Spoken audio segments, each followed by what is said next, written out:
Hi friends, Bigg Boss season 9 day 63 episode వచ్చి 64. ఈరోజు Sunday episode అనమాట. డబుల్ ఎలిమినేషన్ జరిగింది. నిన్న self elimination Ram Rathod eliminate అయ్యాడు. నేను ఈరోజు ఎలిమినేషన్ ఉండదు అనుకున్నా, కానీ సాయి శ్రీనివాస్ని ఎలిమినేట్ చేసేసారన్నమాట. ఈరోజు వచ్చేసి స్టార్టింగ్ వచ్చేసి ఆడియన్స్తో మాట్లాడతారు. ఆడియన్స్లో ఒకళ్ళు తనుజ ఫ్యాన్ అంటారు. ఏమ్మా నిన్న తనుజ ఫ్యాన్ అన్నారు, ఈరోజు కూడా తనుజ ఫ్యాన్ అన్నారని.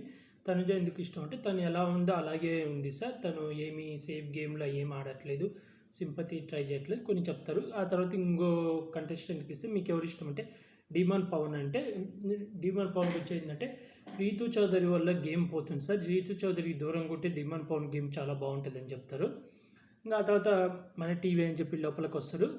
వచ్చినాక ఫస్ట్ సుమన్ది వీడియో ఎపిస్తారు అనమాట, ఎలా దొంగతనం చేశాడో అదంతా వేయించినాక సుమన్ సేవింగ్ ప్రాసెస్ చేస్తాడు. సేవింగ్ ప్రాసెస్ చేసి అందులో సుమన్ని సేవ్ చేస్తాడు. సేవ్ చేయగానే అక్కడ ఉంటుందన్నమాట, ఎవరు ట్రోఫీకి దగ్గరగా ఉన్నారు, ఎవరు హౌస్ నుంచి వెళ్ళిపోయే దానికి దగ్గరగా ఉన్నారు అని పెట్టమంటే సుమన్ అన్న వచ్చేసి ఇమాన్యుల్ది పెడతాడు. అది వెళ్ళిపోయేది వచ్చి సాయి శ్రీనివాస్ది పెడతాడు అన్నమాట సుమన్ అన్న. ఇమాన్యుల్ వచ్చేసి కళ్యాణ్ది పెడతాడు. కళ్యాణ్ వచ్చేసి తనుజాది పెడతాడు. తనుజ వచ్చి ఇమాన్యుల్ది పెడతాడు అన్నమాట. ఇది రివర్స్ చాలా బాగుంది. అంటే తనుజ ఏమో ఇమాన్యుల్ది పెట్టడం, ఇమాన్యుల్ ఏమో కళ్యాణ్ది పెట్టడం, కళ్యాణ్ ఏమో తనుజాది పెట్టడం. వీళ్ళు ముగ్గురు టాప్ 3లో ఉంటారు. అది సూపర్ ఉంది. కానీ మ్యాక్సిమం ఎక్కువ ఓట్లు ఇమాన్యుల్కి తనుజకి, వీళ్ళిద్దరికి 5-5 వచ్చినాయి. కళ్యాణ్కి ఒకటే వచ్చింది అనుకుంటా. డిమాన్ పవన్కి ఒకటి వచ్చింది. సంజన గారు డిమాన్ పవన్ పెట్టిండ్రు, షాక్ అయినా. పెడుతూ చెప్పారైతే నాకు ఇమాన్యుల్ కూడా ఉన్నాడు సార్ మనసులో, కానీ డిమాన్ పవన్ గేమ్ చూసినాక కొంచెం తనకు విన్నర్ అయ్యే అర్హతలు ఉన్నాయి అని చెప్పి పెడుతుందన్నమాట. అది నాకు బాగా నచ్చింది. రీతు చౌదరి వచ్చి తనుజాది పెడుతుంది. నేను అక్కడ కూడా నేను డిమాన్ పవన్ది పడుతుంది అనుకున్నా, కానీ తనుజాది పెట్టి డిమాన్ పవన్ ఉన్నాడు తనుజ ఉంది సార్ అని చెప్తుంది. బాగా అనిపించింది. బర్నీ గారు వచ్చి ఇమాన్యుల్ది పెడతాడు. మెయిన్ పాయింట్లు ఇంకా ఇక్కడ వచ్చి పెట్టేటప్పుడే ఇక్కడ దివ్యానికితతో మాట్లాడతాడు అన్నమాట. ఆ వీడియోలు ప్లే చేస్తాడు. కళ్యాణ్ పెట్టేటప్పుడు అన్నమాట. కళ్యాణ్ తనుజాది పెట్టి మాట్లాడినాక దివ్యానికిత వీడియో ప్లే చేస్తాడు అన్నమాట. అక్కడ ఫస్ట్ దివ్యానికిత మాట్లాడాలనుకుంటే మాట్లాడలేరు, కానీ ఇక్కడ కళ్యాణ్ బాగా పొగుడుతారు. అంటే తనకు వాళ్ళే రెబల్ అని తెలిసినా కూడా మాట ఇచ్చిన ప్రకారం బిగ్ బాస్కి చెప్పకుండా, ఇంట్లో హౌస్మేట్స్కి చెప్పకుండా, వాళ్ళని ఎలిమినేట్ చేయకుండా ఇంకా సపోర్ట్గా టీంకి సపోర్ట్ చేసావు చూడు, దానికి నాకు నీలో చాలా బాగా నచ్చిందని ఎంకరేజ్ చేశారు. కానీ నాకు ఇదే నచ్చల. ఎంకరేజ్ చేయడం ఏంది, అక్కడ క్వశ్చన్ చేయమని కదా అడగాల, అది రాంగు. అలా ఒక టీంలో వ్యక్తిని తీసేయడము, అక్కడ తను చేసింది రెబలు, అది చెప్పాలా. రెబల్ని తీసేసి ఉంటే పని అయిపోయేది కదా అనిపించింది. కానీ ఎందుకో పొగిడారు. కానీ కళ్యాణ్ అయితే బాగా పొగిడారు, ఎలివేషన్స్ బాగా ఇచ్చారు. తర్వాత దివ్యానికిత వచ్చింది, ఇమాన్యుల్ది పెట్టింది. ఇక్కడ అడిగాడు నాగార్జున గారు, ఫస్ట్లో నువ్వు బర్నీ గారిది పెట్టినావు కదా, ఎందుకు ఇప్పుడు బర్నీ గారిది పెట్టలేదంటే చెప్తుంది, ఆయన ఎలిమినేట్ అయిపోయి వచ్చారు కదా, కొన్ని నేను అప్పుడు చెప్పాను ఇప్పుడు చెప్తున్నాను, కొన్ని ఆయన మార్చుకోవాలి, కొన్ని ఓపెన్గా చెప్పాలి, అందుకే ఇప్పుడైతే మధ్యలో ఉన్నారు అని అంటదన్నమాట. ఇంక ఇక్కడే సార్ నిన్న దానికి అంటే అక్కడ చెప్తారు నాగార్జున గారు, నువ్వు వేసిన ప్లాన్ బాగానే ఉంది కానీ ఎడ్యుకేషనే పోయింది అని. ఇక్కడ డిమాన్ పవన్ లేసి బాగా అంచనా వేస్తాడు అన్నమాట. దివ్యానికితకు మైనస్ అయింది, ప్లస్ అక్కడ ఆ వీడియో వేస్తారు. ఫస్ట్ బిగ్ బాస్ చెప్పేది ఏంది, ముగ్గురిని లేపమని. ఇక్కడ బన్నీ గారిని లేపుతుంది, కానీ కావాలని తర్వాత బన్నీ గారి పేరు చెప్పకుండా కళ్యాణ్, రీతు చౌదరి, గౌరవ్ అని చెప్తుంది. ఆ విషయంలో నెగిటివ్ అయింది సార్. అలాగే ఇది తనుజ విషయంలో కూడా కొంచెం నెగిటివ్ అయింది. తను వేసిన ప్లాన్ కరెక్ట్గానే ఉంది, కానీ ఎడ్యుకేషన్లో ఎక్కడో తనకు రివర్స్ కొట్టింది. అలాగే మాట ఇచ్చి మాట తప్పడం. ఇక్కడ తనుజ ఆ రోజు లైట్ ఆపే దాంట్లో దివ్యానికితకు మాట ఇచ్చిందని ఫీల్ అయ్యి అన్ని మాట్లాడినది. ఇప్పుడు ఇక్కడ కళ్యాణ్కి మాట ఇచ్చి మళ్ళీ ఆ మాట తప్పింది. ఇక్కడ కళ్యాణ్ని కూడా అడుగుతాను, నువ్వు ఇంకా నమ్ముతావా దివ్య అంటే, నేను ఈ అవసరం ఎవరిని నమ్మను సార్ అన్నాడు. బాగా ఉంది, కరెక్ట్గానే చెప్పాడు. తర్వాత ఇమాన్యుల్ వస్తే ఇమాన్యుల్ చెప్తాడు, ఇమాన్యుల్ నువ్వు కంటిన్యూగా నామినేషన్ రావట్లేదు. అవును సార్, నాకు కూడా అదే భయంగా ఉంది, నా ఫ్యాన్స్ అందరూ హ్యాపీ నిద్రపోతుంటారేమో, రే నాయన మేలుకొని ఉండండి, నేను నామినేషన్లోకి వస్తాను. వీళ్ళకి ఒకరోజు ముందు ఇన్స్ ఇచ్చారంటే మనకు శనివారంది చూపించలేదు కదా, ఇక్కడ రామ్ రాథోడ్ కరెక్ట్గా ఎలిమినేషన్ అవుతా అన్నాడు కదా, అందుకని అక్కడ జరిగింది మనకు చూపించలే, ఎడిటింగ్లో దేపేసేసారన్నమాట. అంతేకాదు ఇక్కడ చాలామంది యూట్యూబర్స్ కూడా చెప్పారు దివ్యానికితకు తనుజకు గొడవ అయిందని. అది కూడా మనకి ఎడిటింగ్లో అయితే లేపేస్తారు. ఎందుకైతే అయినట్టుంది, ఫేస్ కొంచెం ఉన్నాయి, ఫేసులు కొంచెం డల్లుగా ఏదో గొడవ పడ్డట్టు ఆర్గ్యుమెంట్ అయినట్టు ఉన్నాయి.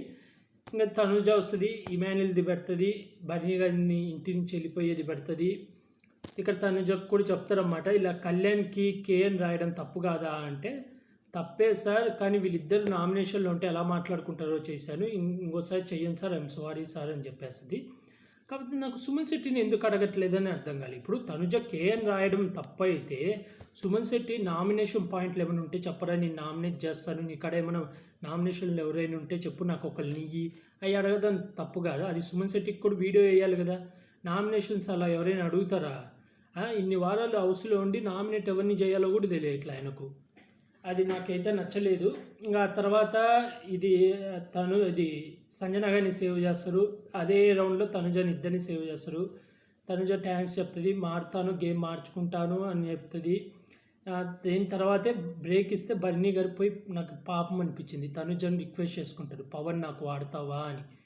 ఇక తనుజ అంటే నేను ఒకరికి ఇస్తానని చెప్పాను, అంతేకాకుండా సాయి కూడా నన్ను అడిగాడు, నాకు వాడు ఒక రెండోసారి ఛాన్స్ ఇయ్యి, నాకు ఉండాలని ఉంది, ప్రూవ్ చేసుకోవాలి అని అడిగాడని. నాకు సాయి నేను ఎవరిని అడగను అలా ఇలా అన్నాడు, మళ్ళీ ఎందుకు అడిగాడో నాకు తెలియదు.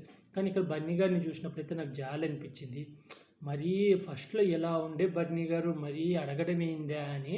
ఇంకా తనుజ అంటుంది, చూస్తాను, పాసిబిలిటీ చూస్తాను, కానీ మీరు ఎలిమినేట్ అవ్వరు, నాకు మీ మీద నమ్మకం ఉంది, మీరు ఎలిమినేట్ అవ్వలే అని చెప్తుంది, ధైర్యం చెప్తుంది. తర్వాత ఏదో కామెడీది పాటలది అది చేయిస్తారు. ఇంక ఇక్కడ విన్నర్ది 5గురికి ఇమాన్యుల్కి, 5గురు తనుజాకి వస్తాయి, ఒక సింగిల్ ఓటు కళ్యాణ్కి, ఒక సింగిల్ ఓటు వచ్చేసి డిమాండ్ పవన్కి వస్తుంది. ఇంక ఇది అయిపోయినాక ఇంకా అదే బర్నీ గారు రిక్వెస్ట్ చేస్తారు. నాకు అక్కడ పాపం అనిపించింది బర్నీ గారిని చూస్తే. మీకిల్లో ఎంతమందికి పాపం అనిపించింది బర్నీ గారిని అలా చూస్తే అనేది కూడా కామెంట్ చేయండి.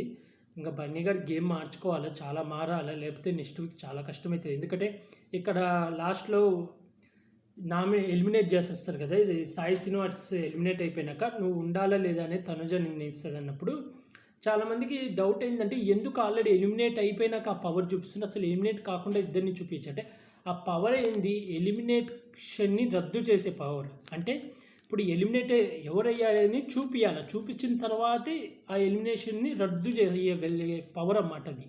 అప్పుడు ఎలిమినేషన్ని రద్దు చేయొచ్చు, ఎలిమినేషన్ లేదు ఈ వీక్ అన్నట్టు రద్దు చేయొచ్చు కదా. వీళ్ళు ఇందులో కొంచెం మార్చాడు. మళ్ళీ తనుజ అడుగుతారు నాగార్జున సార్ ఇప్పుడు నేను సాయికి వాడితే బర్నీ గారిని ఎలిమినేట్ చేస్తారా అంటే, అవునమ్మా అలాగే చేస్తాము, నువ్వు సాయికి వాడితే బర్నీ గారిని ఎలిమినేట్ చేసేస్తాము అని అంటారు. దాంతో తనుజ అంటే, లేదు సార్ నేను ఆడియన్స్ పోల్కి వెళ్తా, ఆడియన్స్ ఎవరికి ఓట్లు వేస్తే వాళ్ళే ఉంటారు అని అంటే ఓకే అని అంటారు. ఇక్కడ తర్వాత బర్నీ గారు వచ్చి థ్యాంక్స్ చెప్తారు అన్నమాట తనుజకి. ఇక్కడ థ్యాంక్స్ ఎందుకు చెప్పారంటే, ఒకవేళ తనుజ సాయికి వాడితే బర్నీ గారు ఎలిమినేట్ అవుతారు, తనకు నిజంగా బర్నీ గారి మీద కోపం ఉంటే వాడచ్చు, కానీ తను ఆ ఛాన్స్ తీసుకోదు. ఇక్కడ నాగార్జున గారు అంటారు, ఆల్రెడీ 2 సార్లు నీకు ఛాన్స్ ఇచ్చామ్మా, ఇంకా రేపే లాస్ట్, ఇంకా 3 సార్లే ఈ పవర్ వాడేది, ఇంకా రేపు లాస్ట్ అంటే ఇక్కడ డిమాండ్ పవర్ అంటారు, అంటే 3 సార్లే వాడగలవు అన్నమాట, ఇంకా రేపే నెక్స్ట్ వీక్ లాస్ట్ అని.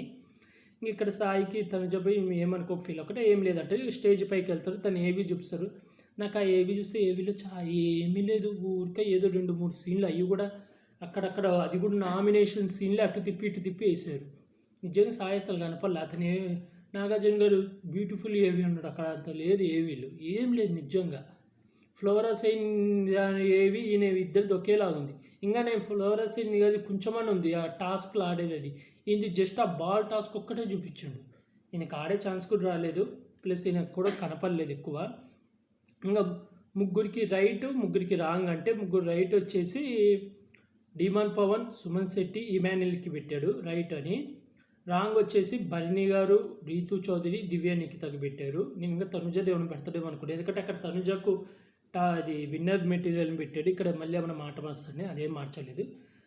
ఓవరాల్గా అయితే ఇదే జరిగింది. ఇవాళ ఎపిసోడ్లో అంత పాయింట్లు ఏం లేవు, అందరూ ఆ విన్నర్ది దానికి ఇవ్వడమే. కాకపోతే ఇక్కడ బర్నీ గారిని చూసినప్పుడు కొంచెం నాకైతే జాలి అనిపించింది, ఎట్లా ఉండే ఆయన ఎలా అయిపోయాడా అని. చూడాలి నెక్స్ట్ వీక్ టాస్క్లు అయితే ఫుల్ ఉంటాయి. ఫ్యామిలీ వీక్ వచ్చి 11th కానీ 12th వీక్ కానీ ప్లాన్ చేస్తున్నారు, చూద్దాం ఎలా జరుగుతుందో ఫ్యామిలీ వీక్. అలాగే మీలో ఈరోజు ఎపిసోడ్ చూస్తే మీకేమనిపించింది అని కామెంట్ చేయండి ఫ్రెండ్స్. అలాగే బన్నీ గారిని చూసి ఆయన గేమ్ మార్చుకుంటాడా లేదా అనుకుంటున్నారో కూడా కామెంట్ చేసి చెప్పండి ఫ్రెండ్స్. అలాగే మీ ఫేవరెట్ కంటెస్టెంట్ ఎవరో కూడా కామెంట్ చేయండి. అలాగే ఇప్పుడు హౌస్లో వాళ్ళందరూ విన్నర్ ఇమాన్యుల్ లేదా తనుజ అని పెట్టారు, మీరు ఎవరు విన్నర్ అవుతారు అనుకుంటున్నారు, మీ టాప్ 3 ఎవరు అనుకుంటున్నారు కూడా కామెంట్ చేసి చెప్పండి ఫ్రెండ్స్. అలాగే ఇలాంటి బిగ్ బాస్ రివ్యూస్ కానీ బిగ్ బాస్ ఎపిసోడ్ అప్డేట్స్ కానీ కావాలనుకుంటే నా యూట్యూబ్ ఛానల్ సబ్స్క్రైబ్ చేసుకో friends. Like, share, comment, subscribe friends. Bye.